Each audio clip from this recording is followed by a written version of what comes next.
how to answer, or the right framework to answer the interview question, what are your strengths and weaknesses? Talking about your strengths and weaknesses.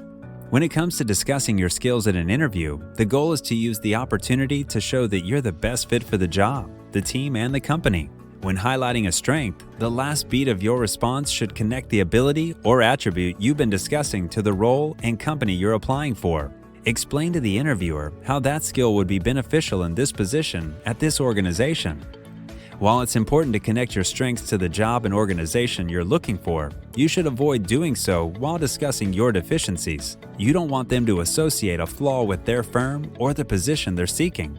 If a sales position requires outstanding verbal communication abilities, you shouldn't mention that one of your limitations is thinking on your feet during phone calls, even if you have worked hard to improve and are now more than adequate. Always tell the story when answering this typical interview question.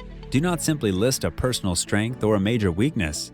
Consider a narrative that can be told in the context of a professional setting, a situation in which one of your personality types, strengths, or weaknesses is demonstrated. For example, strengths: I can successfully manage my own time. Answer: I believe one of my best assets is my ability to effectively manage my time. I appreciate not having to rely on my boss to prioritize my work and being able to meet weekly targets and goals.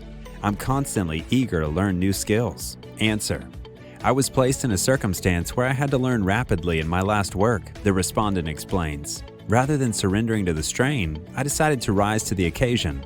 Learning something new has become a pleasurable experience for me since then. At work, I also have a system set up for taking new duties. Weakness: I'm accustomed to obsessing over little things.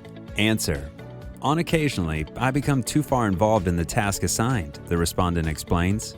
This demonstrates my dedication to the project. I'm inclined to focus over minute details while neglecting the demands of the team as a whole. It's quite complicated for me to say no, the respondent exclaims. Answer: It's quite difficult for me to say no, the respondent admits. I enjoy making sure that our customers and team members are happy, but I'm conscious that if I always say yes, I might not be able to maintain my word. And this irritates my coworkers and customers even more.